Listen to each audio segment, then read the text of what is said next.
Well, I'm not a stranger to Valladolid in that we've been working with the public schools through the service agency in Valladolid to do workshops for public school teachers on how to put thinking into your teaching so that it enhances the learning, content learning of the students. And this is a program that's still going on. We do 3 workshops in sequence, but in between the workshops we leave a good month or 2 so that the teachers can practice, design their own lessons, practice, and start to teach students to be more critical and creative and to develop other kinds of thinking skills. Now, I mention that not just to tell you that I like Valladolid, okay, but I mention that because my history here goes back to 2007, or 2006, actually. And prior to that, the main work that I did was from 1976 through, okay, the 1980s, the 1990s, and the beginning of the 2000s, mostly in the United States, but about 2000, a lot of schools started to get interested in making changes to put thinking in a curriculum, and that became a sort of worldwide phenomenon. Okay, now I mention that because my history here is interesting. I'm on a committee that sponsors a conference called the International Conference on Thinking, and we do it every 2 years, except that we don't do it. People apply from different parts of the world who want to create that conference and do it in their region, and we say, yes, okay, you're the ones who will be doing it. So there's one that's coming up, in fact, in 2020 in Johannesburg, South Africa. Okay, prior to that, there was a conference in Miami, prior to that in Bilbao, okay, prior to that, okay, in Malaysia. So the idea is, and it's an interesting idea, is that there are lots of people doing work on thinking and teaching thinking now in the world, and instead of you going to them to find out what they're doing, we thought we would set up these conferences in different parts of the world so that people from those regions, so that we bring the people who are doing the work on teaching thinking to the audience. And in 2006, I was at one of those conferences. I usually do a keynote, and after the keynote, a group of nuns came up to me. There were about 6, okay, and they had their habits on, and and they cornered me, actually. They surrounded me, and they said, we want you to come to Barcelona, to our school, and you've heard of the school, Col·legi Montserrat in Barcelona, and we want you to make our school into a thinking school. And so, I like to travel, so I did.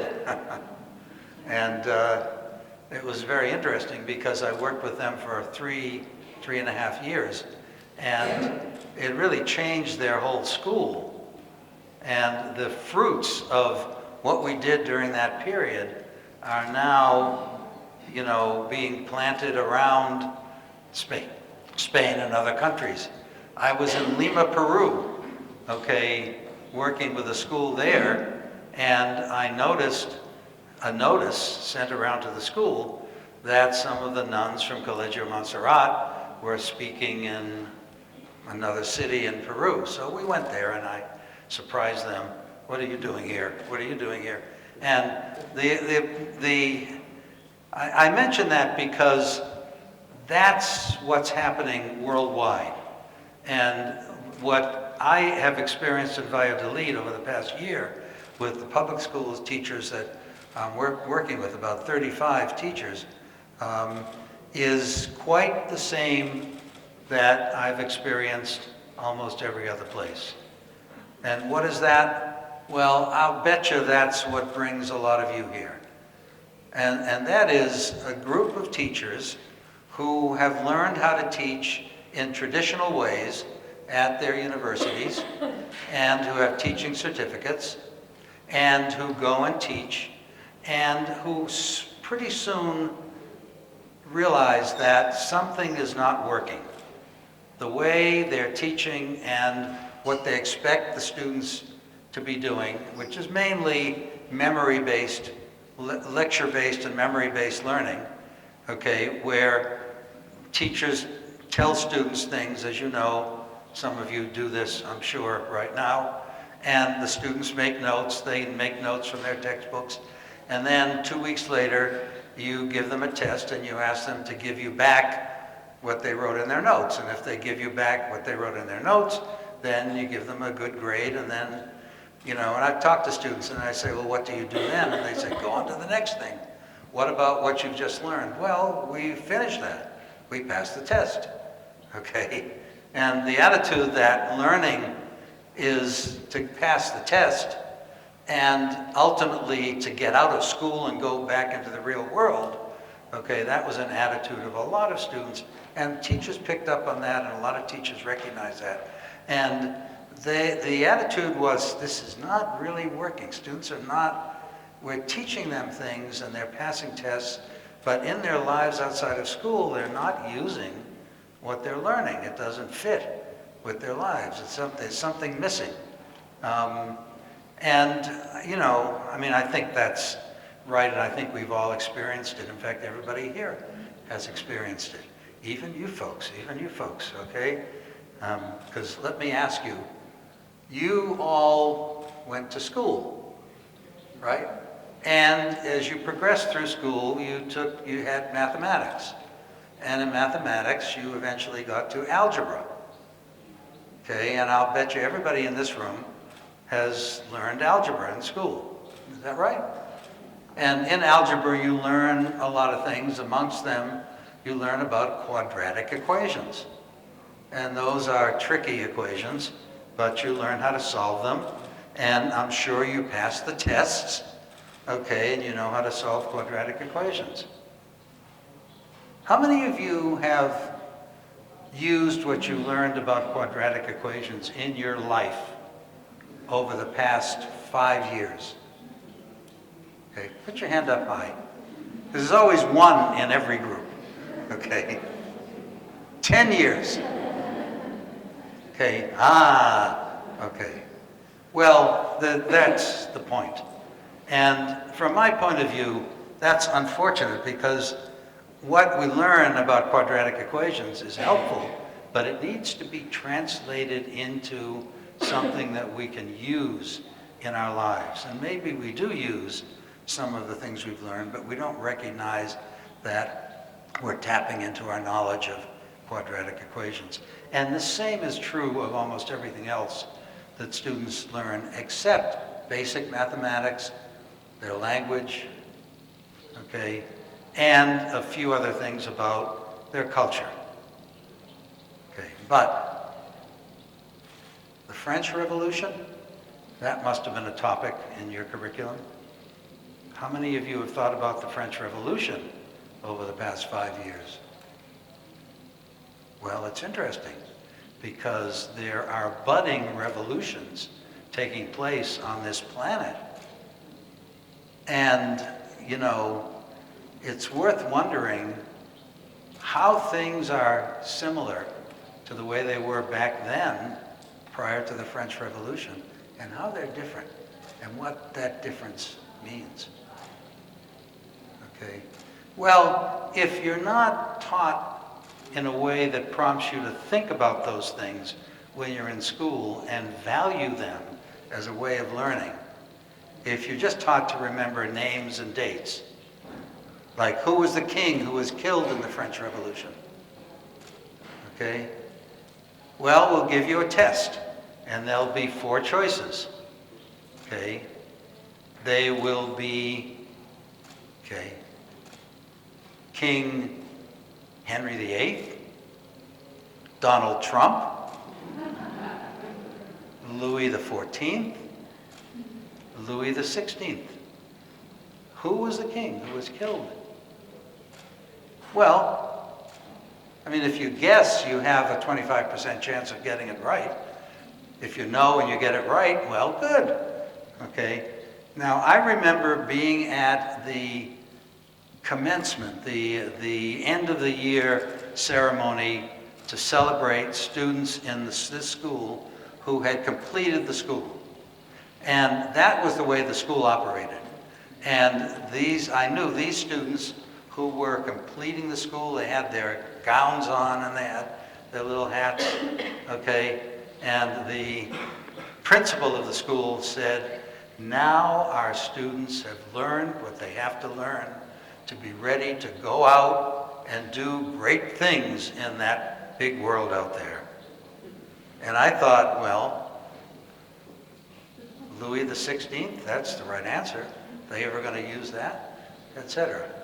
Okay, well, that's what we want to accomplish.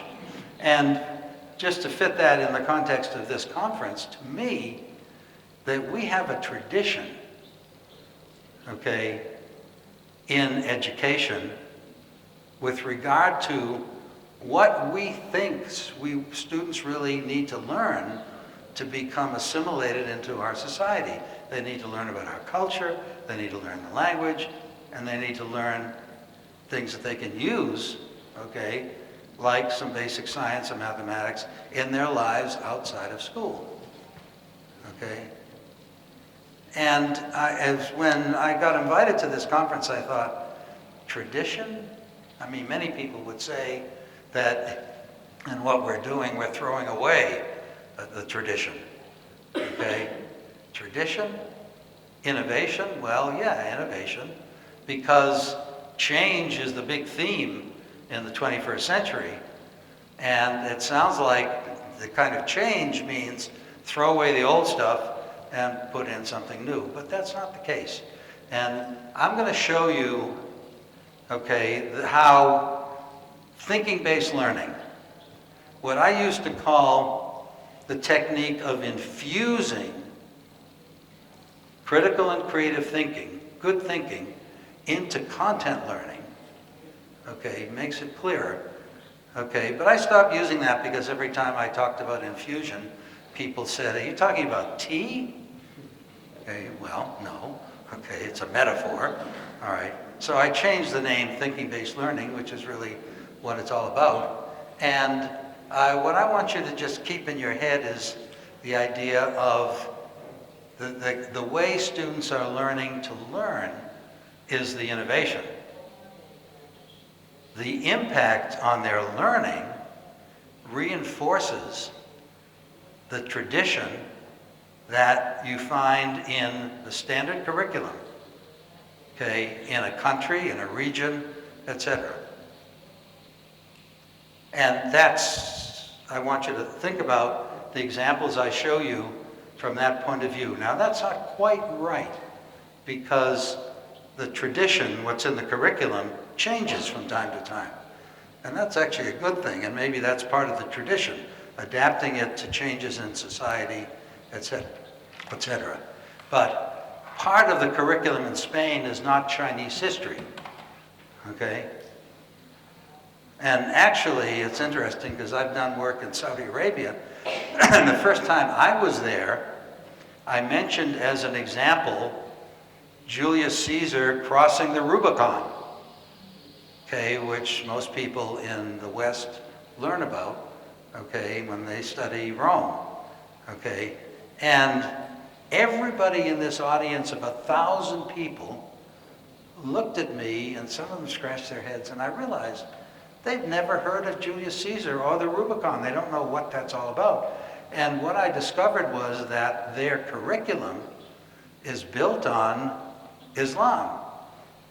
It's an Islamic curriculum. They study Muhammad, okay, and everything that's happened since then, okay? And it actually is, it reflects their culture. Now, things have changed because Saudi Arabia has realized that it's part of a bigger world and there's a lot of interaction going on.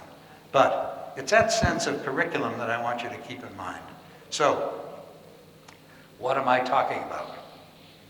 Well, I've got some themes here. They actually didn't reproduce very well on that slide, but let's forget that. Because what I really want to do is to show you how thinking-based learning works. And I want to emphasize the show, because, I mean, I could spend 2 hours telling you about the theories of learning, okay, and the theories of thinking that stand behind the teaching in thinking-based learning.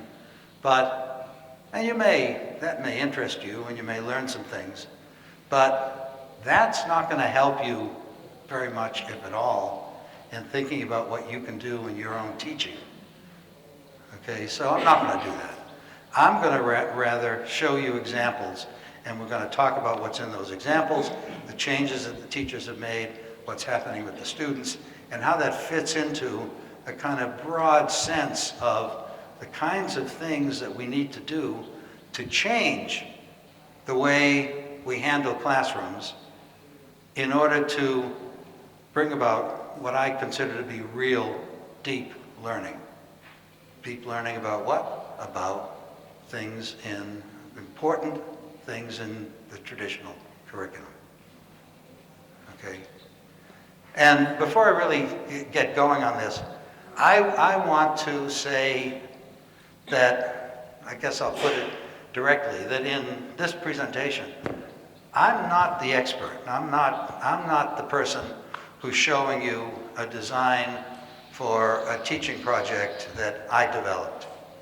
The experts that you're going to be experiencing are the teachers in these classrooms who have themselves said, the old way of teaching isn't working, I'm going to try this new way, and I'm going to try it based on what I see other teachers doing that has a different impact on kids, and let's see what happens. And of course, the teachers aren't going to say, and there's Bob Swartz following me around making notes and taking pictures, okay? But I'm the messenger, okay? It's the teachers whose lessons we're going to look at who are the experts here, okay? All right, so I just want to start with a quick example, because we know that in this world today, in contrast to 25 years ago, people are really thinking about energy and energy sources. And they're thinking about whether petroleum and petroleum products are the best source of energy. We use those, our automobiles are powered, through those sources, et cetera, et cetera. But there's been a protest about that and a quest for maybe we can find a better source of energy that won't cause the problems that relying on oil and coal primarily cause. Air pollution, depletion, global warming, et cetera, et cetera. So this now is part of a lesson that a teacher developed in which that is the issue that the students were grappling with. And the idea was that the students were going to identify different possible sources of energy, some of them in use today, some of them being explored. Maybe they have creative ideas. Let's put those in the mix too. And then they were going to be developing a set of criteria, what they needed to find out in order to decide whether that source of energy was the best one, not for the world, because there isn't one that's best for the world, but for their region. Interesting. And the teacher turned this over to the students. Now the students actually had some experience in learning how to think through things like that, in learning what you need to do to think carefully, not to make a snap judgment when you make a decision, but think carefully about all the important things you need to think about in order to decide whether you're going to do this or that. So they had learned a strategy for more careful decision making, and they were going to apply this to this energy issue. Interesting. Okay? Well, part of what they really had to do was to get information, to find out. You know, they identified different things they had to find out about energy sources, like cost. Is it going to cost consumers twice as much for electricity if we rely on wind or solar? Well, we don't know that, so we need to find out. And we need to compare them, okay? And there are multifaceted facets to all of this. So this, one of the things that the teacher did was to say to the students, I'm not going to tell you what I know, okay, because I don't know a lot about it. I'm going to ask you to go and get information. Okay, well, that was great. So they had to think about where are they going to get the information? Well, of course, from books, but primarily from the internet. So go to the internet, click on nuclear power, and find out what they say there about, for example, air pollution and nuclear power, or cost of electricity and nuclear power. We don't know. Solar energy. Okay, how much does it cost to produce the electricity we use every day in the same quantity using solar panels? Well, one thing we have to know is how much does a solar panel cost? Does anybody here know how much a solar panel costs? Well, let's find out. So how do we find out? Okay. Well, and it's not a revelation that the students say, well, let's call up a factory that makes solar panels and ask them. Okay, so the students gather information. Okay, and it's interesting because I was observing this and watching it because this was an interesting, not long-term, but not a one-day activity. And the students had to actually develop, they had to make a decision, and they had to justify it. Okay? And in the course of doing that, they had to get information, as I just said. So what did they do? They go to Google, they put solar power or wind power or something on there, and they get a number of different links. Okay? Now, we all know that because we probably have used that technique 1,000,000 times over the past year. Okay? But that's a technique for getting information. So students then get what happens. They press on a link that looks interesting, they get information, and the standard approach is to make notes from the information, write it down in your notebook, bring it into class, share it. Okay? Well, let me show you. I did it, and I got some information. Okay, for example, this is in English, but it says nuclear. Okay, so I clicked on one of these links, and then I clicked on a sublink, okay, about air pollution, and I got this. It says nuclear clean air energy. Huh? Sounds like no air pollution. And these people seem to be happy out there in the air. There are no black clouds or black smoke. Okay, so a lot of these students wrote down no air pollution through nuclear. Okay. All right, well, is that right? Is there no air pollution? I mean, maybe there's no black smoke, but what do we worry about nuclear energy? What kind of pollution? Okay. Begins with an R, both in English and Spanish. Radioactivity, of course. Well, they don't mention that here. Okay. Here's another one. Coal. okay, United States, it says, now is the time to get smart about clean coal electricity. Clean coal electricity. Now, what does that mean? How many of you have handled a piece of coal in your life? Anybody? What do your hands look like? Not clean, okay? And when you burn the coal, what comes out the smokestack? Black smoke, okay?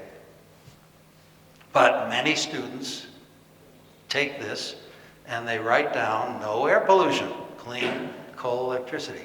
Well, of course. Now, if we're going to make a decision, we need to base the decision on facts, on things that are true. And you know as well as I do that anybody can put anything they want on the internet and make it sound good. Okay?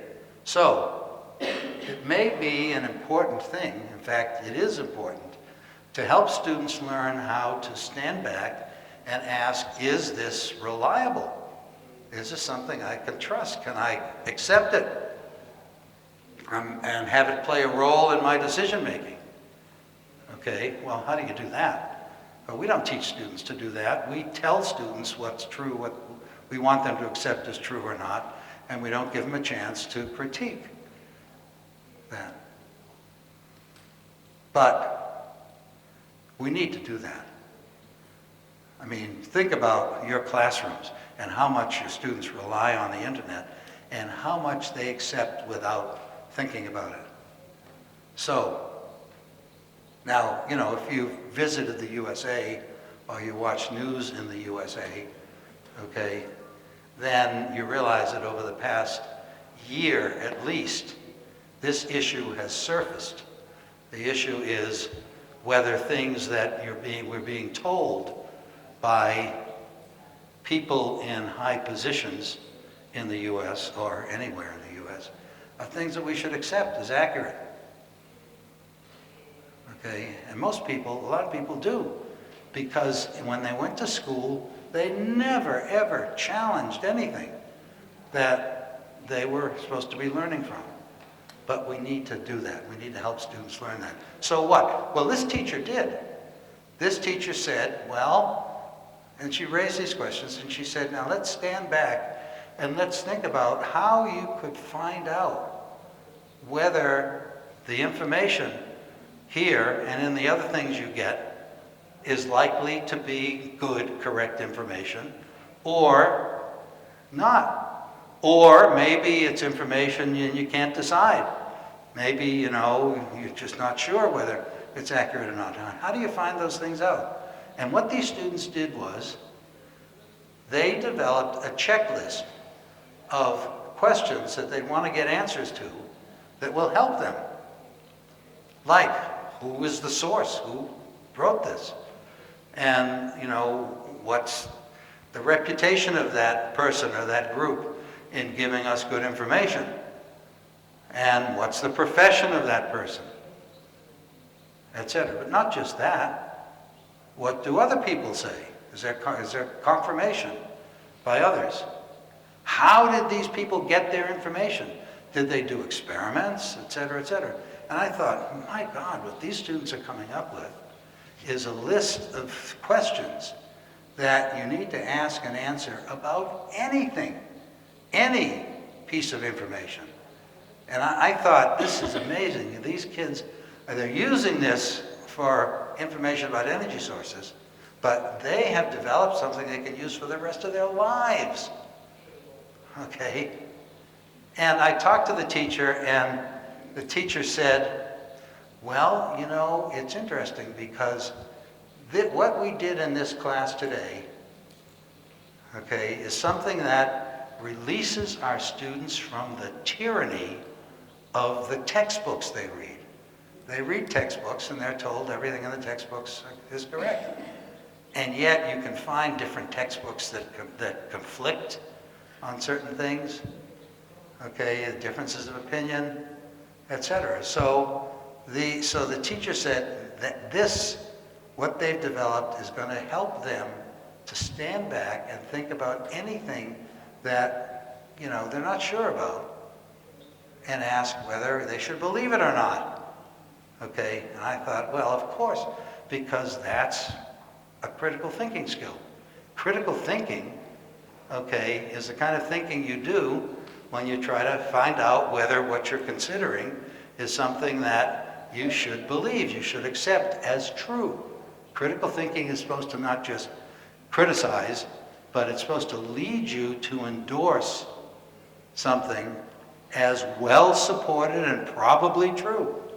I mean, think of scientific method, for example. That's an attempt to do the same thing. Get information that will lead us to say, yes, this is the cause and not that of this disease.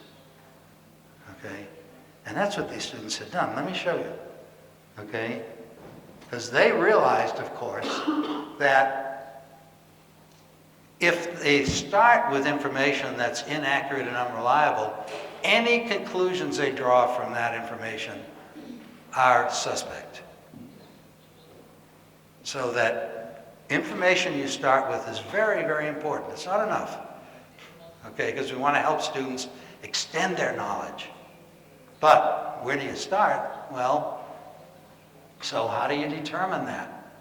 Okay, and I don't know if you can read this, and I think it actually doesn't much matter. I'll just tell you that they developed this checklist. You find out who's the author, what do we know about the author, did the author go to school, university, what did the author study, is the author a taxi cab driver, but maybe somebody who has learned things on the side. Let's find out, okay, about the author. Reputation. Where did the information appear? What's the reputation of the publication, if it was published? Okay. Maybe it's in the most distinguished scientific journal. Maybe it's in the National Enquirer, okay, a newspaper that doesn't have a very good reputation. So these students are asking these questions. And where did the author get the information from? Was the author the researcher, the observer? Or did the author get the information from somebody else? And what about that other person? Those are good questions. Okay? I thought to myself, where are these kids getting these questions?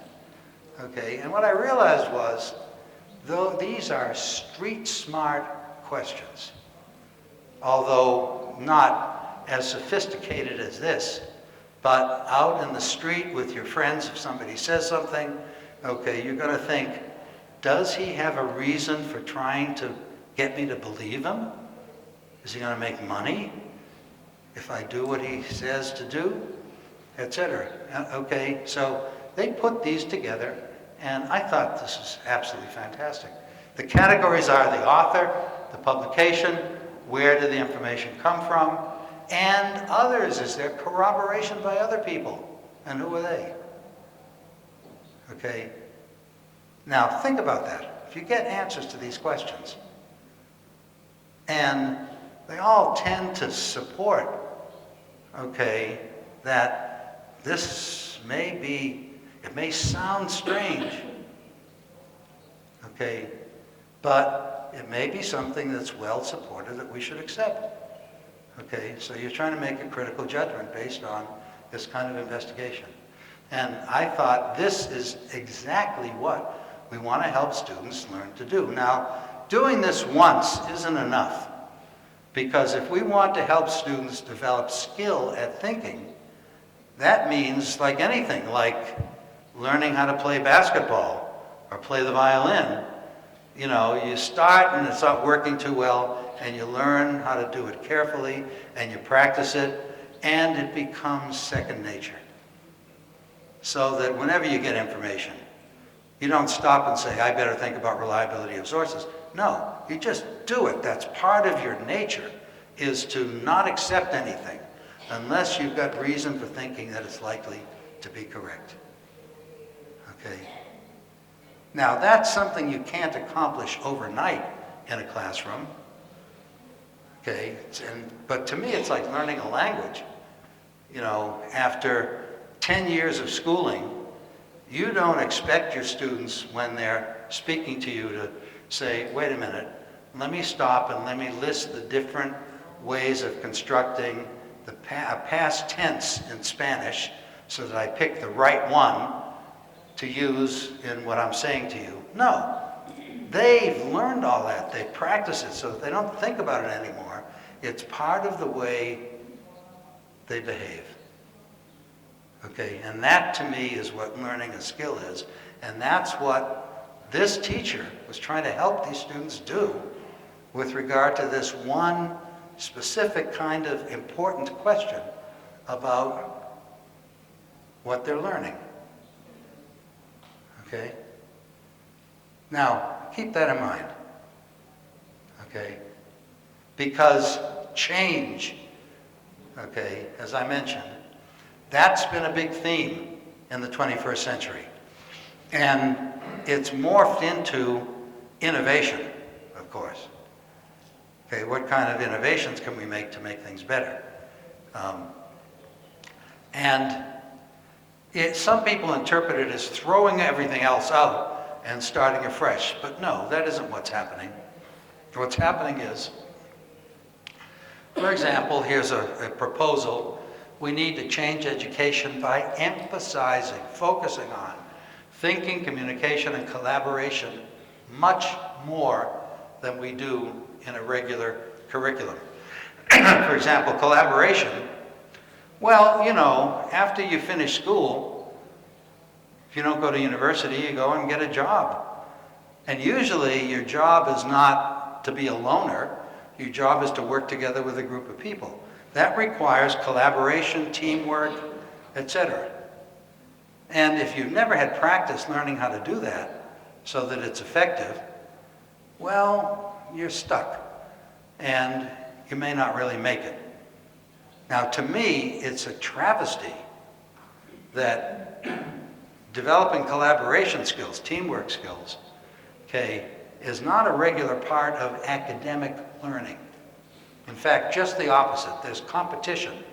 There's, you know, I'm going to learn this stuff, and I'm not going to tell her what you've learned because you want to get a higher grade, okay? And you don't want her to steal your ideas, etc. So we're not going to talk about it together.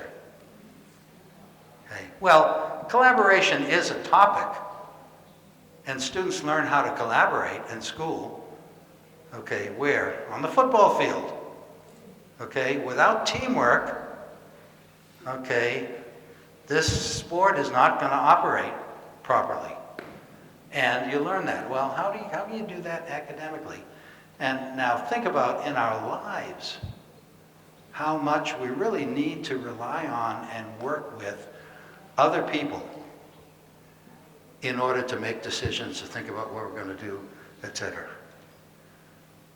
Thinking is social, so that has to be something that is part of the experience that students have as they learn how to think more carefully and better. Not on their own, with others.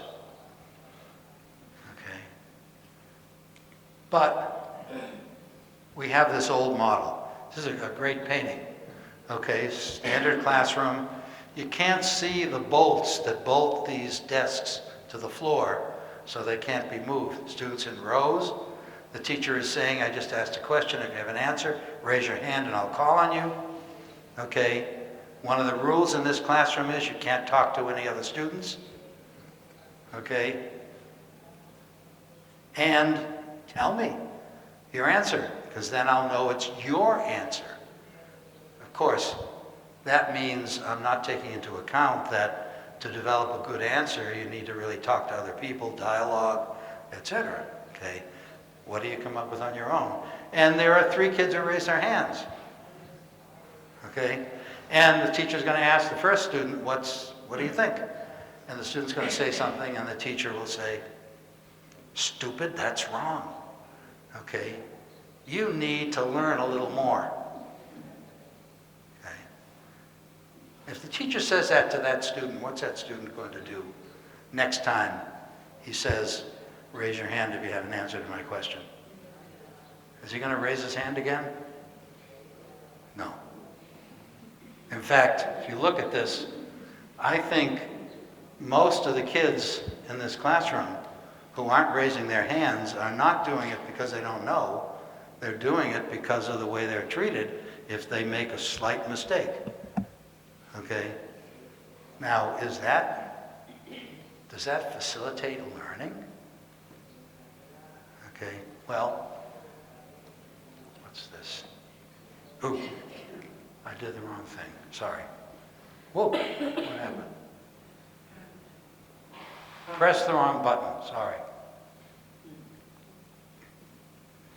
Okay, now this represents teacher-centered classrooms. It's a teacher-centered classroom with all its trappings. And one big change that people have been pushing in this century is to change the central locus of a classroom from teachers to students. Make classrooms student-centered, in which students are not passive receivers of information, but active learners. And then they're going to learn. Okay? Now, those are words. You've all heard them. What does that mean? Well, let's look at some examples now. Okay? Students are going to be then working together in groups. If they're active learners, they're going to be learning together. So here's an example of a classroom in which that seems to be happening. But is it? I mean, what's going on? There's no teacher here. Students are in groups. They're talking together. But what are they doing? It isn't enough to just form groups and talk together. They could be talking about last night's football game, for that matter. So, and let's look at these others. Okay, these students too, this seems to be something more academic. There's a laptop, some paper, but they could be talking about the football game last night also. So what more than students working together and dialoguing do we need to really get good learning going on? Now, here's one that's a little different. I took this picture at a school called Lope de Vega School in Benidorm. And these students were in groups of 3. They had something, see there, she's pointing to something. There's some image here, piece of paper. They're talking together about it. So that seems to be focused on something other than last night's football game, seems to be. And the other teams too. They're working in groups of 3. Okay?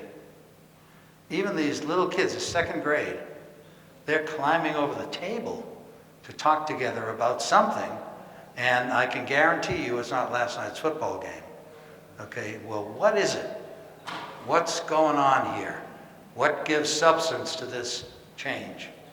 Okay? And that's where I want to really focus now on thinking and what difference there is in what they're doing. So, now, thinking. I'm called the director of the Center for Teaching Thinking. And I used to have a little fun on airplanes when I traveled, because I'd always be traveling on full airplanes, and there'd be somebody sitting next to me, and we'd always start talking, and eventually the person would say, "What do you do?" And instead of saying I'm a university faculty member, okay, I always used to say, "Well, I'm the director of the Center for Teaching Thinking," because I knew what would happen. What happened was silence. Stopped the conversation dead in its tracks. And I knew this person was thinking, what? What's he talking about? Never heard of teaching thinking. And then people would say, teaching thinking? Why do we have to teach thinking? Doesn't everybody think? Okay. Well, and of course, that's true. And that's a little trick in talking about teaching thinking, because we don't have to teach thinking. And that isn't what we want to do. We want to teach students how to do thinking carefully and well, so that when they make choices, they're well-founded. When they solve problems, their solutions are well thought out, okay, and they can defend them. But that isn't here, so how do you communicate that? Okay, well, I mean, I like to use these examples. You can't read it, doesn't matter. The advertising is full of it. Here's an ad for breakfast cereal. Okay? And it's designed to get somebody to read it and say, oh, I'm going to go get that breakfast cereal, to go out and buy it. Okay? It says, you know, health, okay, power, strength, little prize for your children, okay, more vitamins. Sounds good. Okay, but be careful. Because if you decide to buy this cereal based on that information, which well-researched, most people do, you go shopping, you have a shopping list, right? You get to breakfast cereal, you go there and you see all these breakfast cereals that you've never seen before. And then you spot this one and you say, oh, there it is. And you take it down and put it in your wagon and you go on to something else. That's the pattern that comes up again and again in the research research that we engage in about purchasing based on advertising. Okay? That you don't think. You just see it, you think it's good, and you put it in your head when you see it because it looks interesting. Notice, okay, there's not skull and crossbones and, you know, dead people on the cereal. It's a little more interesting and exciting. So you keep it in your head and you see it and you get it. Well, we're going to do a little activity. I want you to talk to your partner, and we'll take about no more than 2 minutes, maybe less. And I want you to, can you read this? Is it big enough to read? Yeah? No? How many can't? You can read it. Okay. Suppose you're buying breakfast cereal, and you've read this, and here it is. What else would you want to find out about this breakfast cereal before you bought it? Okay, let's step back. Let's not get sucked into just responding because you've seen it in an ad. What's something else you want to find out? Talk to your partner. I want you to tell me. What would you want to find out? That this doesn't tell you.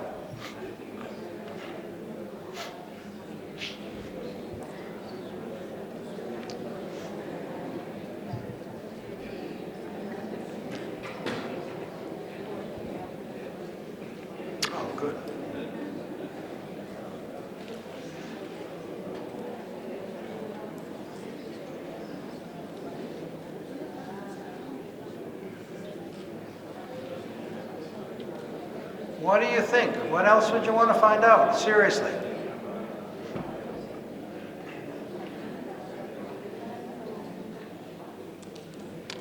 Oh, I already hear some interesting things.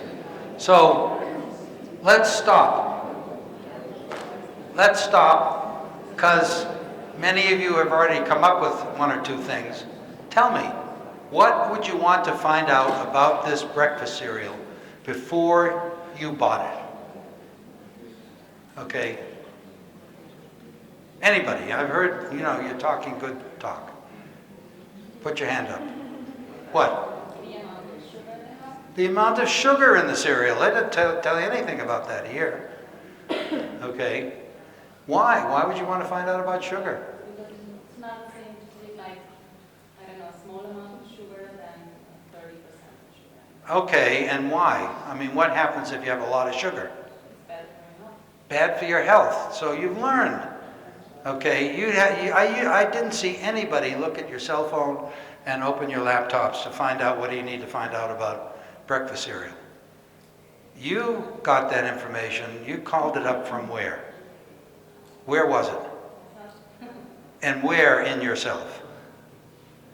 My brain. In your brain. Okay. And I mean, it's just a typical example. You have lots of information, things you've learned, things you've experienced, stored up in your brain. Now, I'm an old guy. I've got lots of years in there. And what's amazing is that it doesn't matter how long ago. I can go back to things I learned when I was 15 years old, and they're still there as fresh as they were then. And if they're relevant to things I'm learning about now, I can pull them up and put them together. Now, I want you to keep that in mind, because if you just ask students to memorize things, they're usually not going to do that, or that'll be minimal. They'll give you back what you want them to memorize, and that's it. I'm asking you to enrich, okay, buying breakfast cereal with things that you already know about breakfast cereals and their pros and their cons, etc. And sugar, how much sugar is in there is important, because you know that there's a health issue. In fact, if somebody in your family had diabetes, you'd want to make sure, okay? I mean, it could be that these little things, little flakes in the breakfast cereal are really sugar coated with something that makes them look like oats and, you know, some grain, but they're not. It's a lot of sugar. And you want to be careful. And they don't tell you. Okay? Now, you keep that in mind, because that's one of the two important things you have to help students to learn to do when they're thinking. In fact, doing that, believe it or not, okay, is the basis for most of the progress we've made as human beings on this planet. Okay? I mean, here's a snake coming along, okay? You've never seen snakes before, you don't know anything about snakes, etc., etc.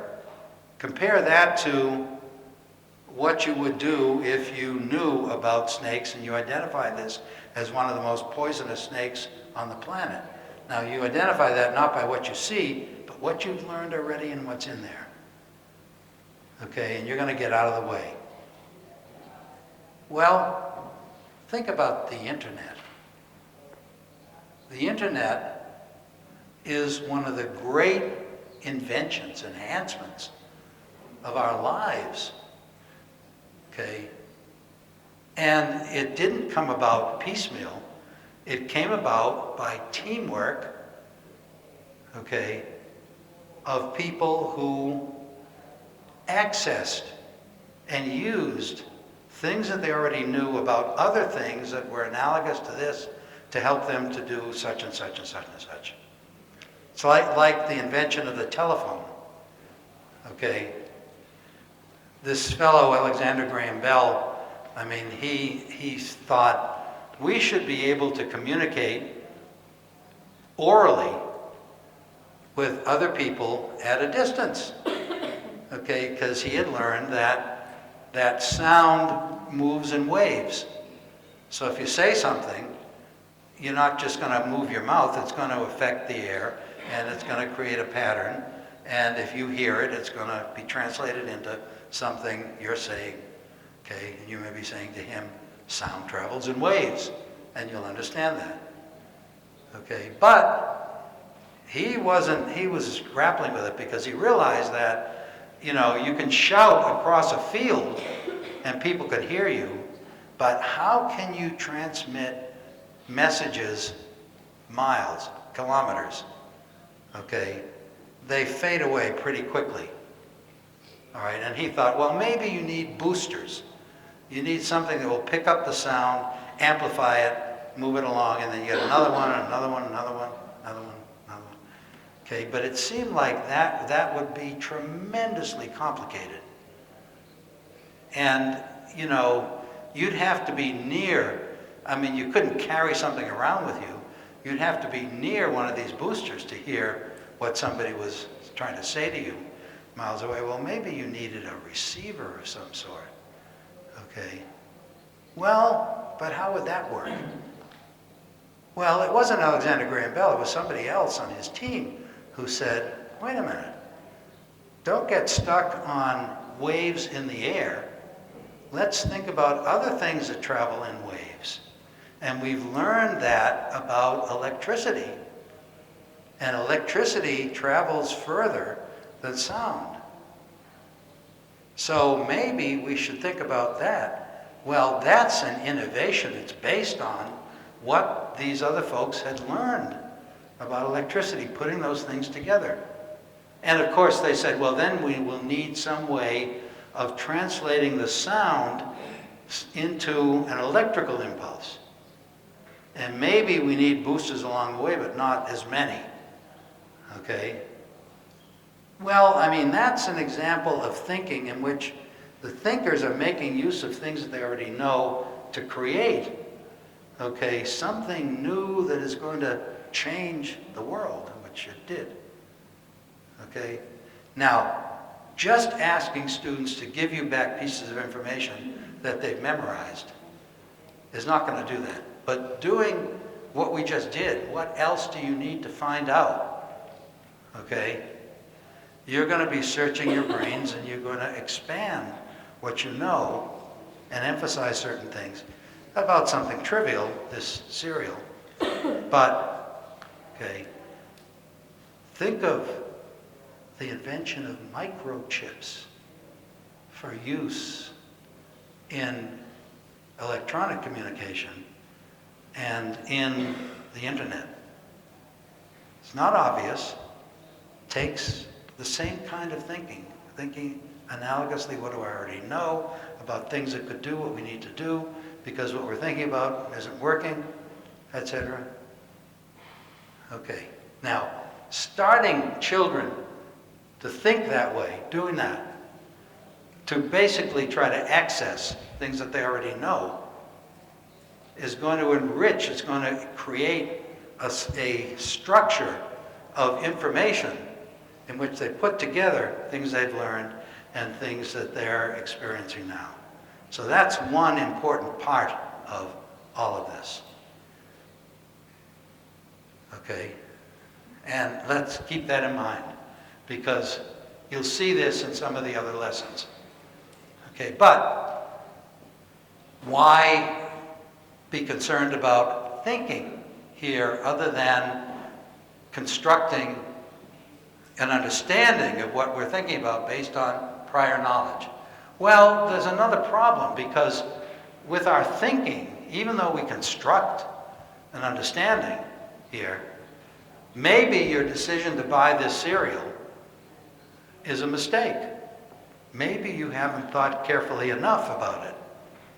Maybe it isn't just sugar, it's something else. What's something else you came up with that you'd want to find out about? Besides sugar. Palm oil. Palm oil, if it contains palm oil. Okay, does it contain palm oil? You've learned something about palm oil. You want to make sure that what you're eating or what your family eats. Okay, same basic idea. Okay, along with other things. Cost is something people say. They don't tell you how much it's going to cost. Okay, and maybe you need to find that out, because maybe it's not cost effective. Maybe the next cereal over is just as good, if not better, and costs a third of the price. So there's a kind of complexity to it, but you can teach students. But without being sensitive to that, we make mistakes. We make decisions that are based on thinking about things in a superficial way. We don't hunt for other things that are relevant. We make hasty decisions. Okay?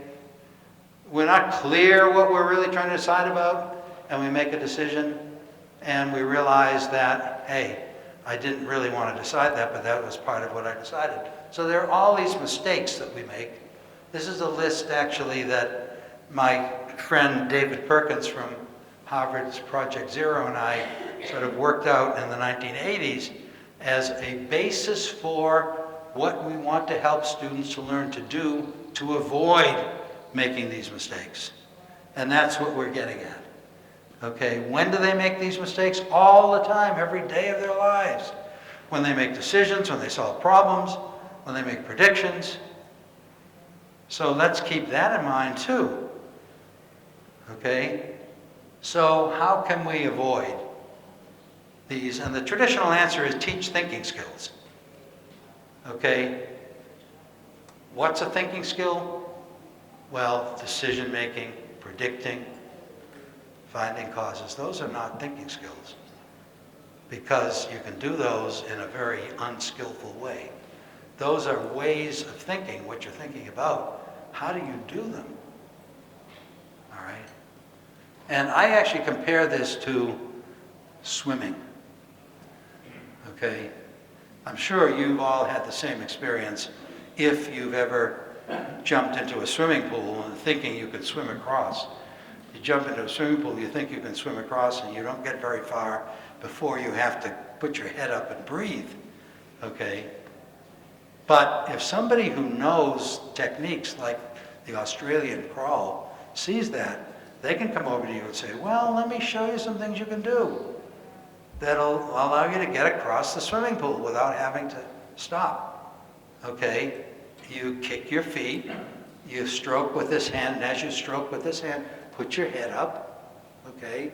And then the same with this, and when you put your head up, make sure your mouth is above the water and take a breath, okay? Hey, now, if that was you and you had never done that, you'd say, well, that's hard, but let me try. And you try the first time, you don't really make it, and it hurts a little bit, it hurts your arms, but still, you practice it until, well, I'm not going to say you become an Olympic swimmer, but you can swim back and forth across, okay, without having to stop, and with ease and perfection. Okay, that's what we want to happen with thinking. So what does that involve?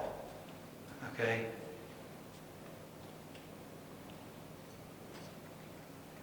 So that involves, with thinking, it involves prompting your thinking in certain ways. Like I just did by asking you a question. What would you want to find out? Okay? So we can come up with a strategy of questions that will make sure that you don't miss something in your thinking. Okay, then you're getting there. And that's basically what, okay, leads to thinking with more skill. And will show you, I'm going to select decision making and comparing and contrasting, and I'll show you how some of these teachers have transformed those into activities in which the students are learning how to do those things well. Learning how to make good decisions, thinking things through carefully, so that they can say with justification that this is probably the best thing to do. Okay? All the information I've gathered, blah, blah, blah, blah, blah, blah. Okay? So, where to do it. And this is now the second step, what I used to call infusion. When we think about something, let's not just think about breakfast cereal. Let's think about some of the things we need to learn about in the school curriculum. Let's apply this so that we have a double learning standard. Okay? So let's create a question strategy and then apply it to something we're learning. How? Okay? Well, first, let's construct the strategy. Let's be explicit. Like swimming, let's be explicit about what we have to do to swim better. Let's be explicit about what we should be thinking about to think more carefully when we make decisions. Got it? So, we want to make decisions with skill. Okay? And I'm sure everybody in this room has been in this situation, either literally or figuratively. Okay? You're going somewhere and you get to a fork in the road and you don't know which way to go. Which way should you go? You have to decide. Okay? Now I could fill that in with a little story. I can say you're trying to get to your grandmother's, and your grandmother's lives somewhere beyond the woods there, and she has invited you to her 84th birthday party. And she has said, you better get there by 2 because I have a surprise for everybody. okay? So you got some motivation. You're not going to say, I don't know, and turn back. You're going to try to make a decision. So which road? Tell me, right or left? How many would go left? How many would go right? How many would sit there and say, I don't know what to do, as time clicks on? Okay. Now, wait a minute. Those are the only three possibilities. Okay. How many of you are too tired to really think about any of this? Okay. All right. Now let's think about this. What do you need to find out in order to decide whether you're going to take the left or the right? What information do you need to have? You've got some already. Where are you going? To your grandmother's. Now, you could maybe get a map out and you could show where your grandmother lives. You forgot your GPS, by the way, so you're stuck. You have to do it yourself. Okay. Okay, so you find out your grandmother lives beyond the woods. Okay, what do you need then to find out about the road on the right, which looks like it's probably the right one, but what do you need to find out in order to decide it's a good one to take? What's one piece of information you need to get? Your grandmother is there. This road is here. What do you need to find out about this road to decide it's the one you should take? Where it ends. Where it ends. Where do you want it to end? My grandmother's. At your grandmother's. So you want to find out if this road leads to your grandmother's. And you don't know. Well, you get out your paper map. You forgot your GPS. And you look at the paper map. And the paper map shows, you follow it, and it looks like it curves over here, curls here. There are a couple of houses in the woods. Then it goes over here. But then it goes up here, and over here, and over here, and over here, and over here. And it goes all the way to the airport. Well, then you've got some information, okay, that helps you decide whether it's a good road to take, is it? Come on, is it a good road to take? No. Okay, now you're all looking at me, okay? I'm going to want you to be a little more involved in this. And I know this is simplistic, but these are models for any kind of decision making. Okay? So, let's think about this road. And I suppose you discover the same thing. It doesn't get you to your grandmother's either. What are you going to do? You're going to give up and turn back? No, you're not. What will you do? Find another way. You're going to think, is there any other way to get to my grandmother's? Well, maybe you could leave your car here. Whoops. Leave your car here and walk through the woods. But then what do you have to find out? What might be in the woods that would deter you? What do you know about woods? Okay, wooded areas. Okay, what might you find there that would mean, hey, maybe I shouldn't have come into these woods? Let's be dramatic. A wolf. Maybe it's actually not a wolf, but it's a wolf's den. There are lots of wolves. Maybe it's not wolves. Maybe they're man-eating tigers in there. Okay? Well, I mean, those are things you got to think about if you're serious and you want to get to your grandmother's.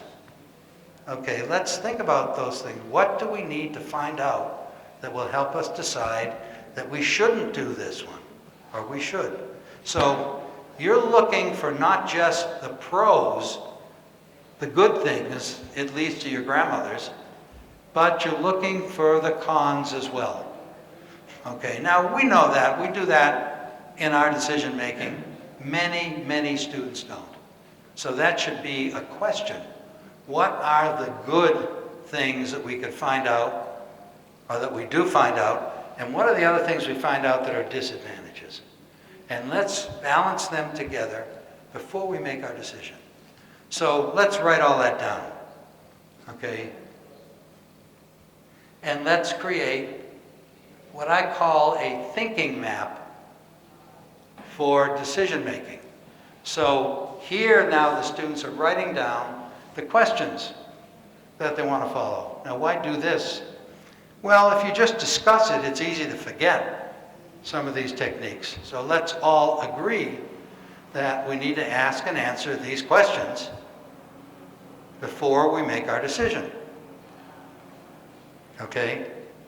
So that's, to me, it's like learning a language. It's like, you know, what are the different tenses, okay, different constructions you can use to say something in a certain way, etc. Let's keep those in our minds, because maybe there's one that really is the best in this circumstance, and we don't want to forget it. Let's write these down. So, first step, okay? And it's related to the type of thinking that we're talking about. Well, that's decision making. So now we're going to ask, let's move away from my grandmother's, and let's now attach this to something in the curriculum. So where do we learn about things? We have to think about decisions in a curriculum. Okay? Where do students have to make decisions that they really need to think about carefully in a standard curriculum?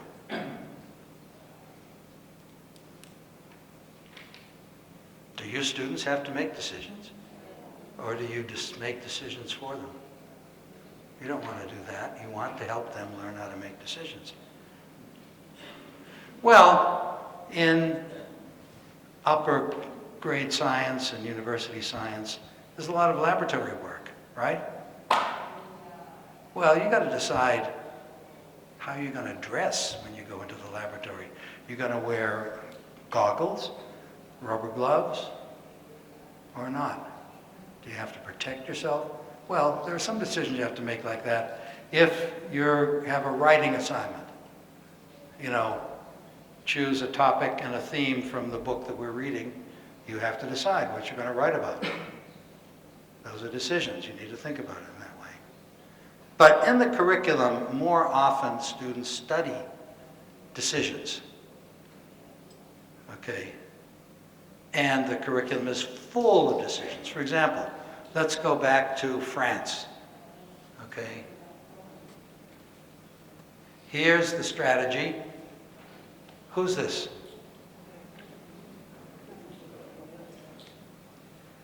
Who is this? Look familiar to anybody? Didn't you see him walking down the street the other day? No. Who is it? Napoleon. Hey, speak up. Okay. Now, students study Napoleon and his impact on Europe in most curriculums in Europe. Okay. Well, Napoleon wasn't just somebody there. Napoleon made a lot of decisions that shaped what happened to Europe during that period, right? Were they good ones or not? Well, study history, you find that some of them were not so good because they led to disasters. Take the Battle of Waterloo. Okay, Napoleon made a decision to participate in that, and it was a disaster for him. Okay, now students say, I thought Napoleon was a smart guy. Why did he do that? Well, let's turn that into an activity for your students. You become Napoleon, or you all become Napoleon. Okay, and let's back up. You've just received a communication from this guy named Wellington, who has challenged you to a battle on the fields at Waterloo. And you're thinking, should I do it or not? And you think, gee, my cavalry is stuck, 1,000 kilometers away in where? In Poland, I don't know, wherever. And can I get them here in time? Okay. And of course, there are no tanks and airplanes. So we have to work with the way things were back then in history, and students are going to have to learn that if they're going to really make a good decision. Okay. And you think it through, use the strategy. What are your options? If you were Napoleon, and what would you choose as the best one? Why? What are the consequences? What are the pros and cons? Okay? And even, I could ask you to write a letter to Napoleon, trying to convince him what the best thing to do is. Now, that may seem a little bit hokey. Why do that? This is history, and it's already been done. Okay, but think of how much these students are going to be learning about the way things were back then, beyond the superficial accounts they get in textbooks, and the way Napoleon's mind worked. Well, if you want something a little more serious, let's go back to energy. Okay, certainly that's one. What would be the consequences of relying on solar, on wind power for this region? Okay. Now, if it's not very windy around here, maybe it's not such a good idea. So we have to find out certain things and make that decision. And now you get more deeply into the science. What do you need to get electricity out of this? Get enough electricity, okay, to be able to power Valladolid. It's not one windmill, it's not 10 windmills. What do you need? How many kilowatt hours? So you're going to learn about electricity, etc. And actually, what you're doing is you're now making a decision. You're learning by doing something, making a decision that you're going to have to defend. Okay? And then there are the bees. What can we do to save the bees? Why should we bother? Okay? Now that's something that I put that in here because over the past couple of years, a number of teachers have tackled this with their students from first grade, imagine that, all the way up through more complicated ones, okay, in bachelorado level. Because they all feel it's important. In the first grade, there was a class in Lima, Peru, in the school I worked with. And in the first grade, okay, you'd think these kids don't know very much. But it was funny. They came up with, and the whole class agreed, they came up with a solution. They said, forget about the bees. Let's cultivate butterflies. Because butterflies pollinate plants as much as the bees, except that right now they only, live in a certain part of the world. Let's see if we can spread them around so that let the bees die. Okay, now, of course, first grade kids, okay, and maybe it's a little more complicated, but, okay, let's try to make more butterflies around. Okay, now that's sort of fanciful, but that's good thinking for these little kids. And you give them practice, they have some success, have them use skillful decision making to think about more things as they go up through the grades, and it's going to become as automatic as breathing and eating. They'll be in a situation that calls for a decision, and they'll know how to do it, and they'll do it. Okay? But it takes time and instruction. Little kids, now they're not going to have those 6 questions. They won't understand them. So I worked with a teacher in Texas in the United States, in a little school on the outskirts of Houston, Texas. And this was, I think, first grade. And the teacher said, what should we think about to make good decisions, okay, about what to do when we have to? And the kid said, well, I don't know. And the teacher said, well, think about what you think about when you have your free time in the afternoon.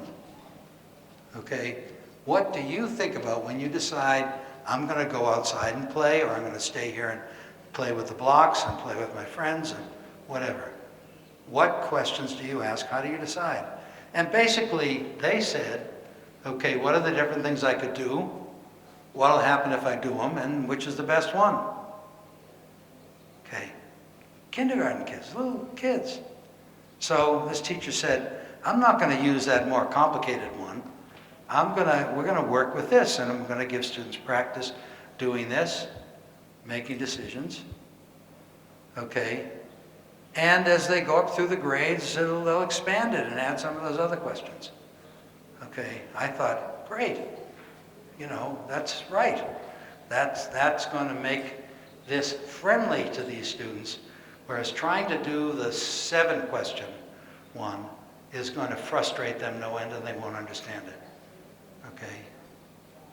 Here are some kids trying to decide what to have for lunch.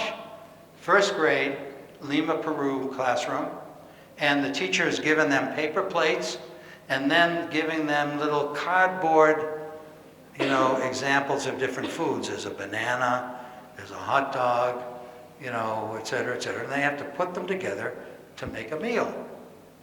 So remember, in decision making, we have the first big thing is options. What are our options?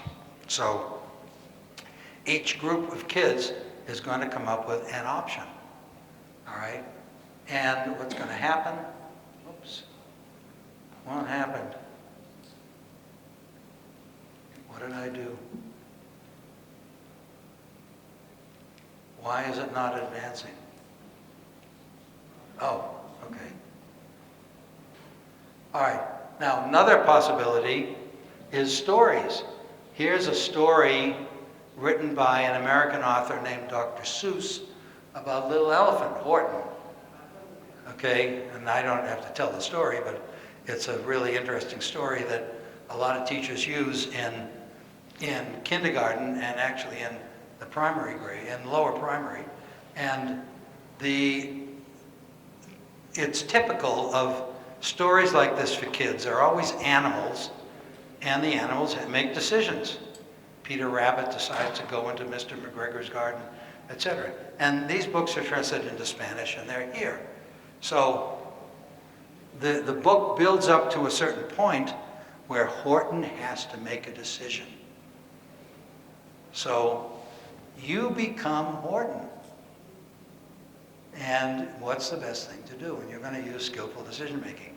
Well, I want to show you how that's accomplished. Now I'm just showing you where in a curriculum you can find examples to apply these skills. Okay? So we've got skillful decision making for older kids, for younger kids, and they're going to practice with examples in their curriculum. Okay? Now, compare and contrast. Okay. Now, am I right? I have about half an hour left. Is that right? Well, I won't waste it by asking you that question. Let's just go on. Now, compare and contrast. I picked that because most teachers ask students to compare and contrast. And what they ask students to do is what? To come up with what and what about something. The what. You're comparing two things. How are they what? Similar, and how are they different? And the students usually list some things that they know, so they call up some background knowledge. And those are the questions. Okay. And sometimes they use a Venn diagram. Okay, they put the similarities here, although you have to expand this, and the differences here. And that's about it. You get a list of similarities and differences. Okay? I mean, in my observation, That's what most teachers do when they have students compare and contrast. Okay? But if you think about it, you folks in your lives often compare and contrast things. You're at a restaurant. You got a couple of things on the menu. You're not sure what you're going to choose. You're comparing and contrasting this one and this one. Okay? And when you do it, you're thinking about similarities and differences. Is the only thing you do to make a list of similarities and differences when you think about it, or do you think about more? Okay, and I just want to say that, and you know, you can challenge me if I'm wrong, but I want to say that you never, when you compare and contrast things, whatever they are, a couple of houses, you're trying to buy a house, okay, you know, you're trying to get married and you have a couple of guys who are after you, or whatever it is, you never, ever, ever, ever, ever, ever, ever, ever, ever just list similarities and differences. And then you're done and you go on to something else. Never do that. And yet most teachers ask students to do that, and that's all they do when they compare and contrast. So what else do you do? Why are you thinking about similarities and differences? You're trying to do what? You're trying to think, but how is this going to end? What are you aiming at? In the restaurant, what are you going to try to do? You're going to choose. Which one? Based on the similarities and differences, maybe. Okay? So you're going to think about that. And how are you going to do that? Okay, well, this isn't enough using this graphic. We need more. Because here are the questions that students usually come up with. And I'm a little bit distressed at the formatting here because this box should go down under the 5. So we have similarities, differences. Then the usual thing to do is which ones are important.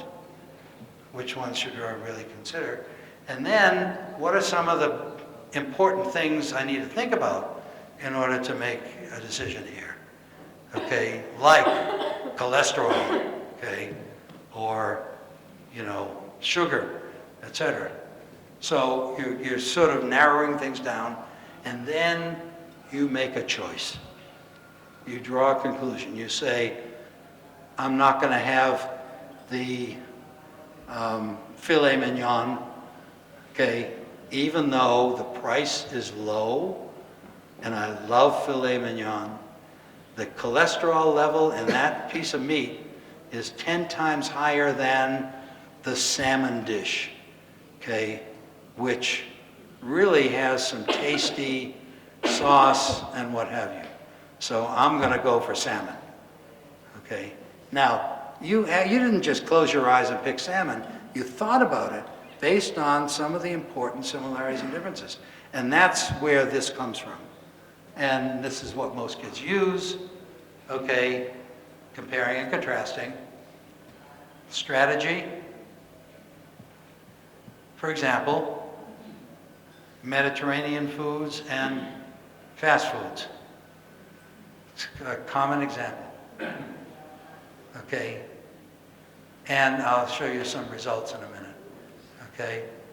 Now, for upper grade students, plant cells and animal cells. We're not just going to list the similarities and differences. Let's try to really understand these things. Try to reach some conclusions about them. Democracy and totalitarianism. Well, not that. Let's compare and contrast two countries. One a democracy, the other a totalitarian regime. Okay? You're trying to decide, you know, you don't like the climate in the country you live in, so you're trying to decide where you're going to move, which of these two countries. So, hey, you got a decision to make. Okay, these two paintings. You've all seen this Velázquez, I'm sure, in the Prado. Is that right? If you haven't, go and see it. Okay? In fact, you can't barely see him, but this is Velázquez. He's painted himself into the painting, and this is the painting. Huh. Here's Picasso's version of this painting. There's Velasquez. Well, let's think about this. What do these two images of the same thing, what do they tell us? What are they trying to communicate to us? Let's think carefully about their similarities and differences. Okay? Pretty cool. And this is little kids, a school in Madrid in which they're learning, like most students do, about city life and country life. This teacher now is asking them to compare and contrast and really try to think about which would be better, okay, a better place to live. And of course it depends on which city, so she picks a city that is not clearly, you know, the best one to do. So lots of interesting possibilities here for compare and contrast. Here's the strategy, okay, and now how are they going to do it? Well, in groups. So let's get back to that first thing I showed you. They're not going to work as individuals. They're going to get practice thinking together. Thinking is social. You're going to work as a team. Now, this is like something you've all heard of and probably practice in your classrooms, and that is collaborative learning strategies. But it's not quite collaborative learning. It's collaborative thinking.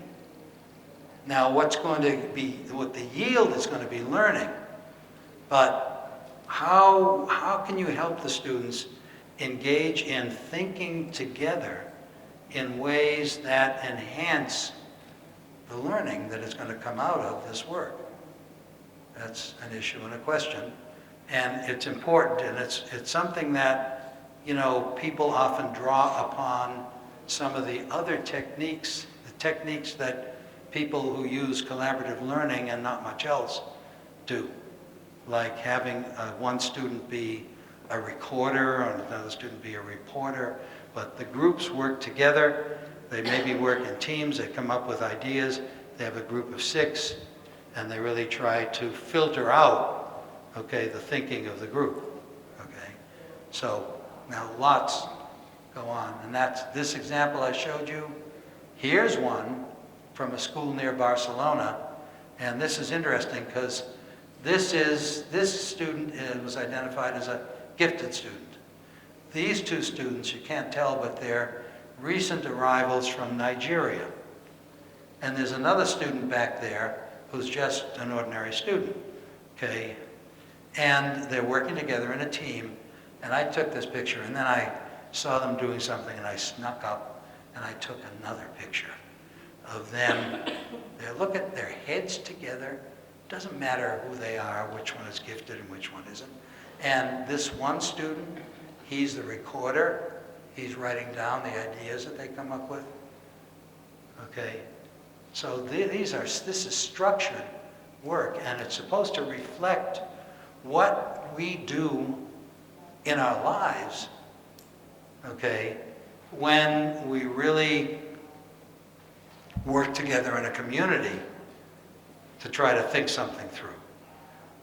Okay, so this is a surrogate for social thinking, which is the way most of our thinking is done in the natural world.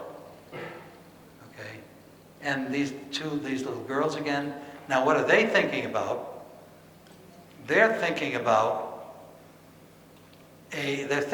nutrition, actually, and they're thinking about what would happen in their eating if they didn't eat milk, they didn't drink milk. Okay, so what would happen if milk wasn't there? Interesting.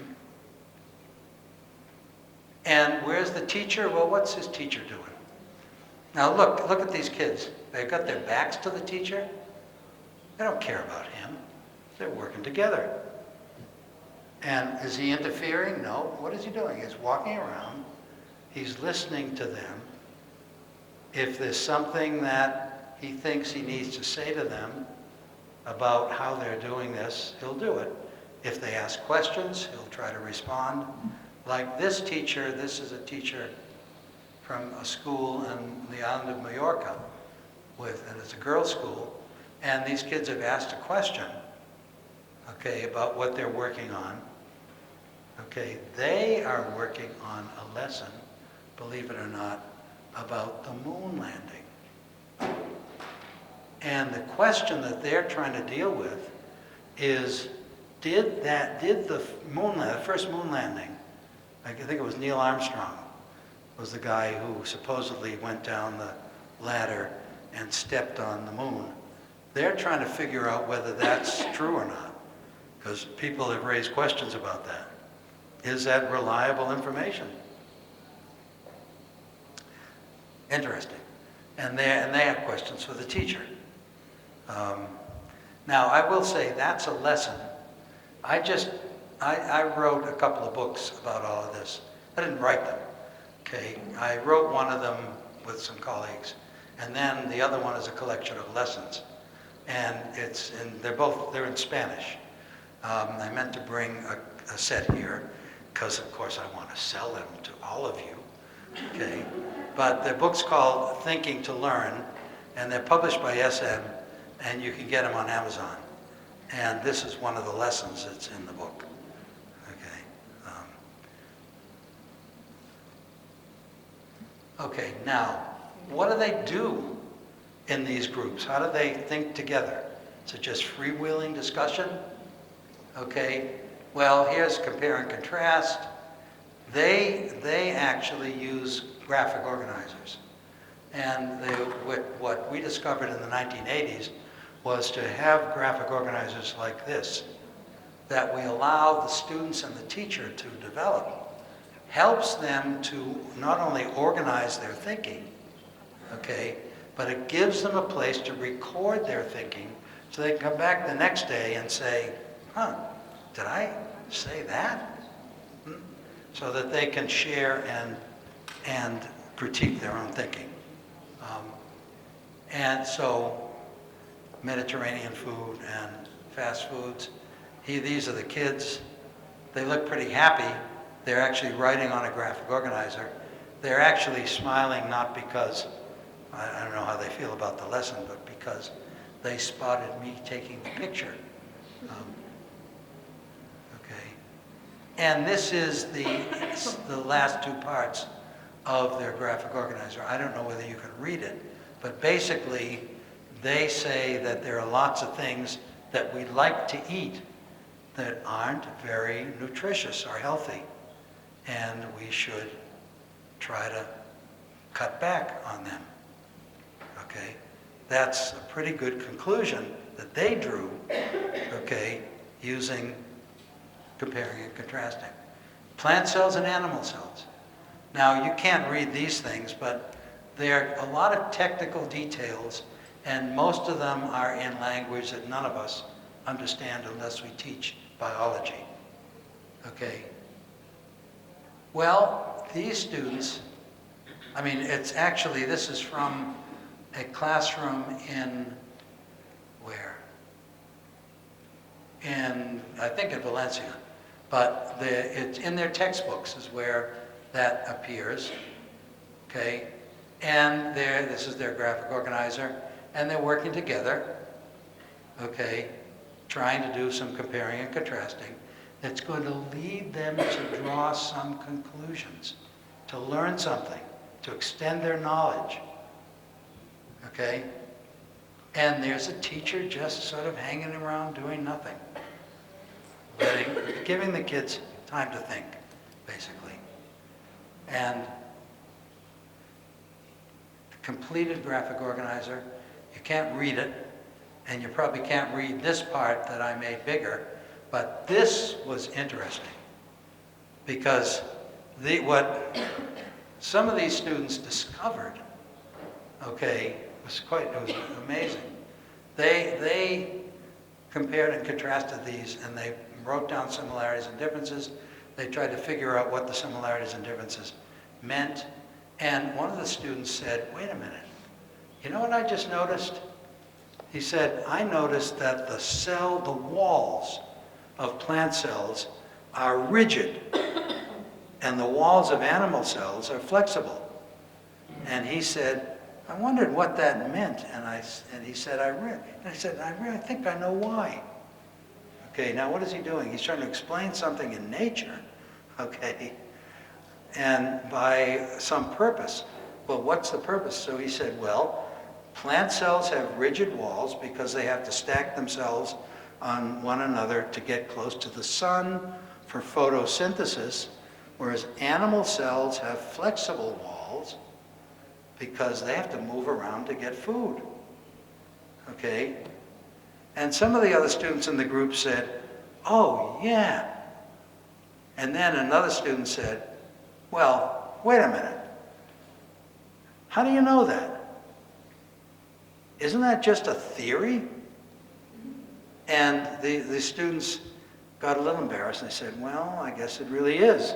I mean, I don't know, that's just a guess about why this structure is there. So the teacher heard this, and the teacher said, hey, why don't you tonight, go take a look at what other people say about plant cells and animal cells.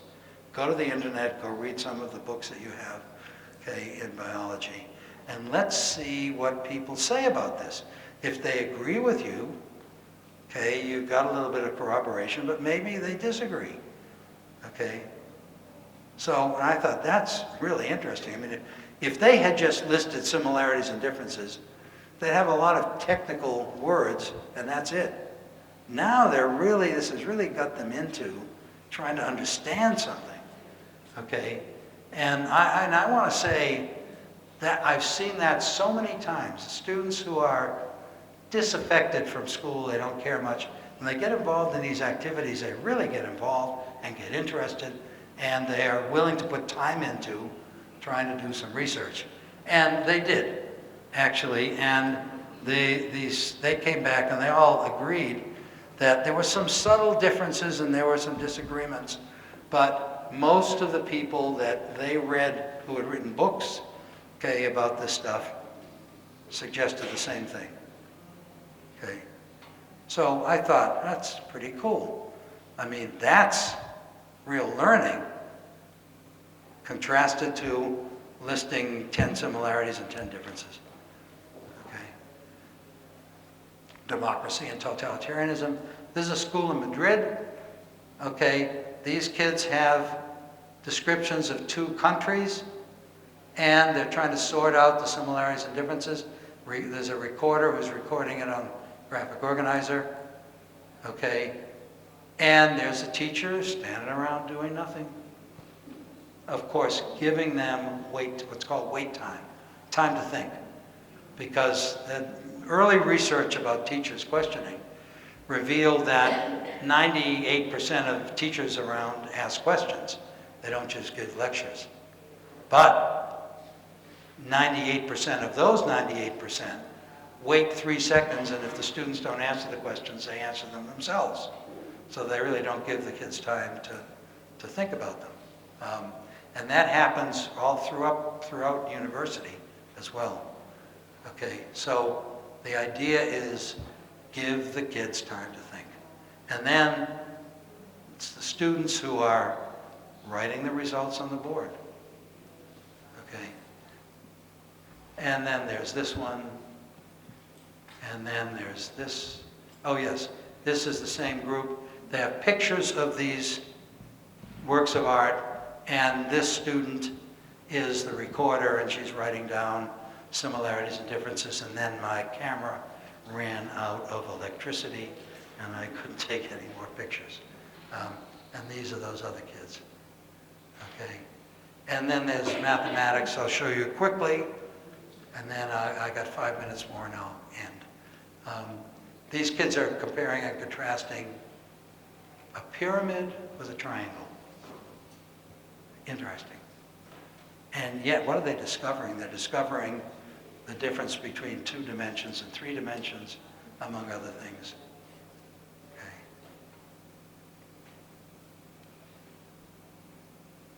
Okay.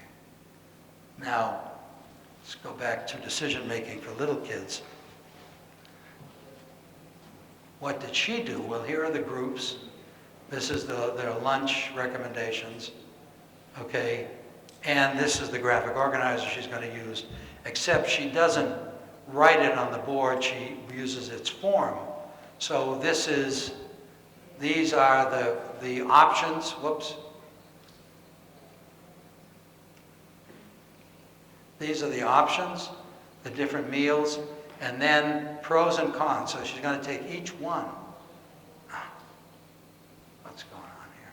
She's going to take each one and they're going to list pros and cons. And they're going to then try to decide which one would be the best lunch for them to have and why. Interesting. And then finally, let's go back to energy. And that's interesting because this is now older kids and they use a couple of graphics. One is to list the energy sources, possible sources of energy here, and then what factors would you want to take into account to decide whether an energy source was a good one? And that's an innovation here. And that's very interesting because what do they list? Well, they list a lot of different energy sources. I won't go through them, but there are the ordinary ones, nuclear and solar, etc. But then there are some unusual ones like lightning, okay, like gravity. How do you get electricity from gravity? Well, they had something in mind, okay, because one student said, I once saw a clock that my grandparents had in the hall, and there were weights on a chain, and gravity was pulling it down, and the hands were turning, and there were gears. Maybe we can get electricity that way. Okay, thinking that's an analogy back to past experience. Okay, and where do these come from? Okay, it comes from their brains, things that they know already. And this is shared. Different factors to take into account. So what do? Okay, well, they get their work together in groups, okay, and they use a matrix. And they put the sources down the side and the factors across the top, and then they have to put information here. Like, for example, this is solar and this is cost. How much does a solar panel cost? And nobody knows, so how do you find out? And the team, develops a plan to get the information. Okay, and what do they end up with? Each group works on one of these. For example, this group worked on wind, and they get all the information they can get, and they have to rate it as counting in favor, against, pluses or minuses.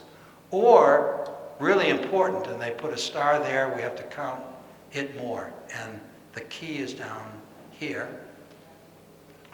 And then they fill in this huge matrix on the wall of the classroom with all of this information, and each student has to look through it and decide what they think the best energy source is and why. Okay? Now that's not a one-day lesson. That's a longer activity, and obviously they've learned earlier about reliable sources, so if they're gathering information, they need to make sure the information they put in these boxes is reliable and accurate and they can defend it. So this is a somewhat more complex activity, but it puts together different kinds of thinking.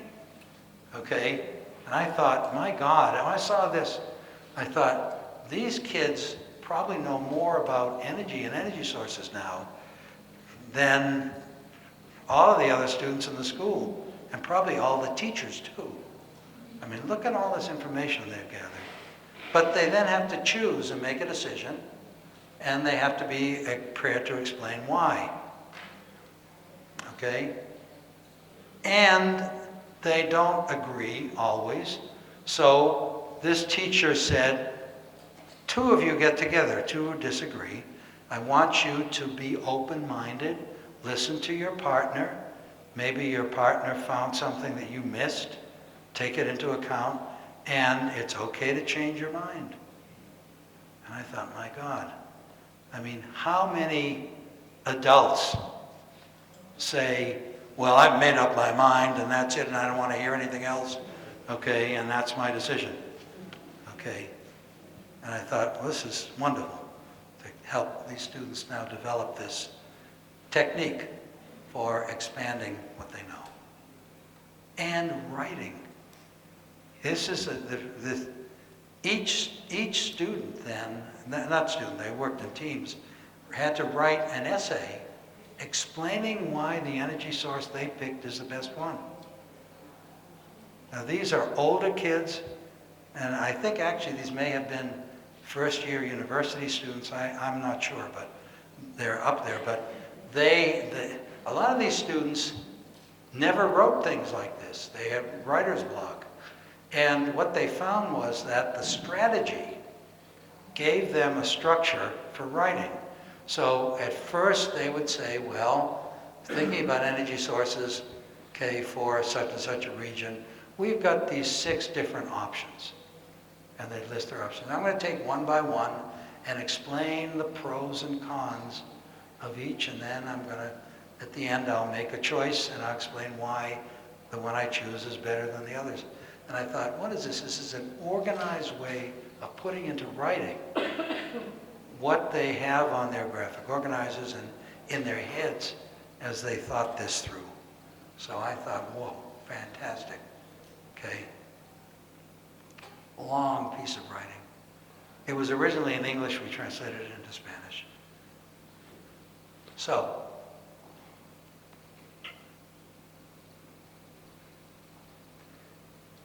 the old style. Anybody go to school when you were young in a classroom like this? I did. Change, the students at the center of the class, and here are all these examples. Okay. And I want to end actually by focusing on this one. Okay, because this freaked me out. What do I mean by that? Well, these are 2 kids. This is from a classroom in Chile. And it's a classroom for special needs kids. In Chile, they don't have inclusion as a mandate. And they pull out kids with disabilities and they put them together. And most teachers think these kids can't learn. Okay? Well, this teacher came to our workshops, introduced TBO, and this is a graphic organizer now in which they're comparing and contrasting, okay, the Peruvian Navy and the Chilean Navy during the Pacific War, 1890s. Anybody ever heard of the Pacific War? It seems these kids know all about it. What they can't do is express anything in language. So what the teacher did was gave them a graphic organizer and said, use pictures. And they used pictures. And you can't see it, but they've got pictures of these navies and different things that they have. One set of pictures, it's around here, is a hare, the animal, and a tortoise. Now, what they were saying was the Peruvian ship is much faster than the Chilean ships. Okay, so they found a way to communicate. Now, what I love about this slide is this kid. I had been in this classroom about 10 times prior to this, and I had never ever seen this child smile. And when I saw that, it made me cry. Well, okay. Now, I'm not going to talk about this. There are a number of other different kinds of thinking, same techniques. And, you know, if you want to learn about them, buy my book, okay? You can go to Amazon. This is from the workshops, okay, and this is just some things, okay? Because I believe all students can learn to be better thinkers, Okay? I mean, they may have communication problems, and you can try to solve them. I worked with a teacher who created a Braille version of the graphic organizers for blind students. I thought, now these kids can communicate. Amazing. Okay, now, I just want to say, July, first 2 weeks of July, you can go to week 1 or week 2, or both. We run a summer institute on all of this. It's going to be in Madrid this year. July 1st through 6th, first week, 8th through 13th, second week. If you're interested, here's a website you can go to and read all about it. Okay? And then, this is the first book I wrote about TBL, published in 2008, written in English, translated into Spanish, SM Publishers. Good book, but the new one is better. Okay, this is the new one, 2 volumes. And this is the end of this presentation. Okay? So, thank you for sitting and listening. Okay, come back together. First, let's hear 2 or 3 of the things you identified as interesting about the presentation. Okay? And I'm going to point to a team, and you'll tell me. You folks, what's one thing you found interesting about what I just did in the past 2 hours? Well, in our case, we think that, well, at least me and I think that Javier also, that the idea of the social thinking, that it's very important to work with the students, the collaboration and teamwork skills. Great. I agree with that. I think that we have to go on in that area. Okay, so you translated it back into Spanish, right? Everybody heard that? Okay, let's hear something from this side. Let's hear one thing you really found interesting in what I said.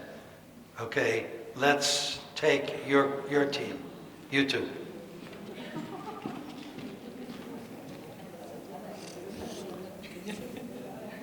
Bueno, yo en español, que le entiendo muy bien, pero a nosotros nos ha gustado mucho la idea de que el organizador visual se puede utilizar a lo largo de diferentes etapas educativas para que eso ayude al pensamiento de los niños a desarrollarse a lo largo de las diferentes etapas y que ese organizador visual también no necesariamente tenga que tener palabras, ¿no?, para los niños que tienen más dificultades o incluso para niveles pues en infantil y en primaria, que pueden utilizar colores, imágenes, dibujos, incluso para niños que necesitan sistemas alternativos de comunicación. Eso nos ha gustado mucho.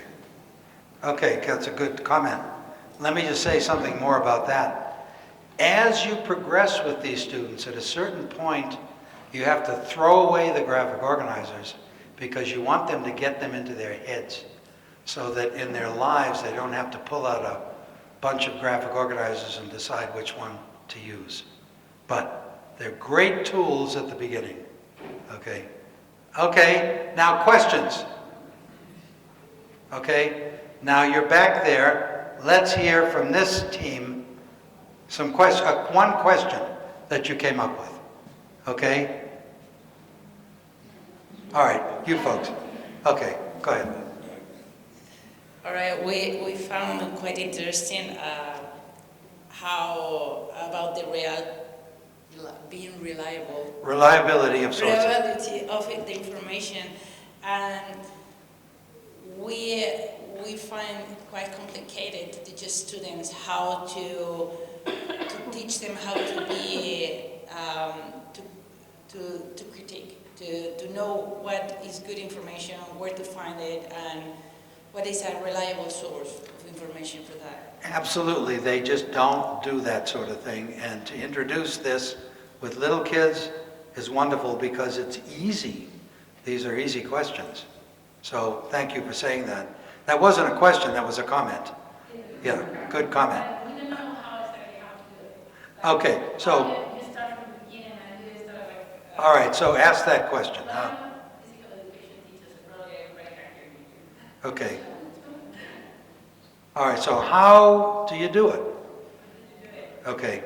Well, I mean, I could take 20 minutes and take you through an activity, but I won't.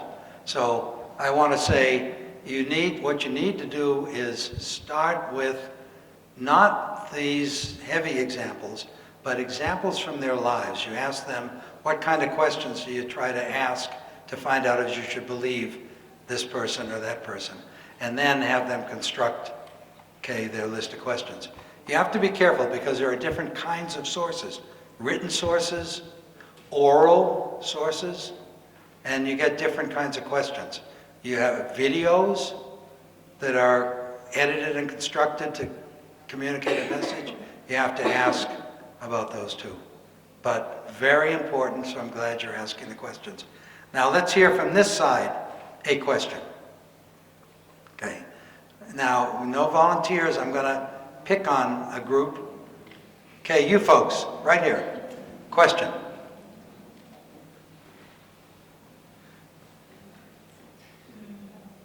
Go ahead. Una de las preguntas que tenemos es que las fotos que ha aparecido del profesor parece que es pasivo. Así que tenemos dudas de cuánto porcentaje de ser pasivo es el profesor es realmente.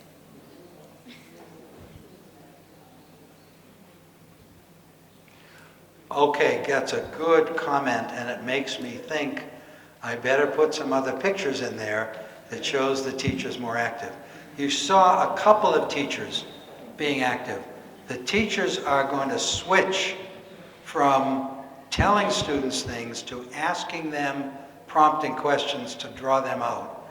And that's most of the activity that you find, The teachers will also structure the groups in certain ways, etc. But there's a switch, of course. I mean, you think about what the students have to do to develop these skills. What do teachers have to do to make all this happen? Well, one big thing is switching from telling students things to asking them prompting questions. And there are a number of different kinds of prompting questions. So I could show you slides and you could see that these teachers are asking these different kinds of questions. But we do that in the workshops and we'll do it in the Summer Institute. But thank you, and I will certainly do that. I'm going to put some more examples on there. Okay, now let's hear another question. What's that? Okay, go ahead. Vale, no sé si entra también dentro de un cambio que se necesita, ¿no? Pero al final como docentes tenemos que evaluar.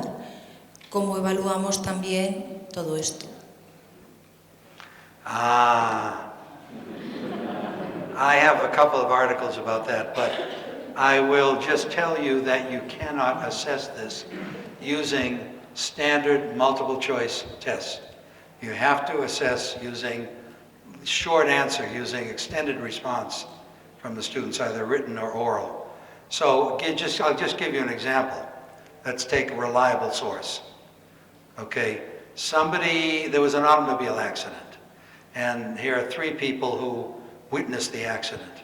Here, one of the person was a person crossing the street at a crosswalk very near where the accident happened. The accident happened at an intersection.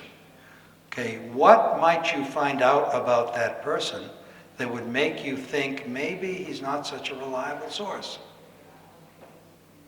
Okay, so then the students will say, well, maybe he's blind. Okay, maybe he was looking the other way. Maybe he had a cell phone on. Various things like that. And that will show you that they understand the kind of evidence that you need to be able to do so-and-so. Now that's only one example, but that's the kind of thing you need to do if you're trying to teach the students what counts as evidence for or against. You want to find out if they've got a good sense of it. Got it? Okay. All right, now let's have another question from up front and then we'll end the morning. Is that okay? All right, now I got you folks. How about question? One question. Okay. English. How applied this in university education? Okay, now that's what I mean. How in university education? Okay. Well, same way, only there are two different kinds of scenarios. If you're a university faculty member and the students have gone through schooling and have mastered this, then you've got to really pick up on it and get them involved in extending, okay, their own thinking that you know they've learned. If they haven't, you've got to then adapt some of these kinds of examples and use them in your own teaching. Okay? If you want to find out how to do that, come to our Summer Institute. Okay? Because in the workshops and in the Institute, what we like to do is to really tackle questions like this and then have you and the other teachers try to design ways of doing it, and then we compare them and see how they might work. It's hard to do that in a big session like this. Okay, anybody dying to ask a question? If you are, wait till after the session, because I think the message I'm getting from you guys is you've got to end this now, right? So thank you all again.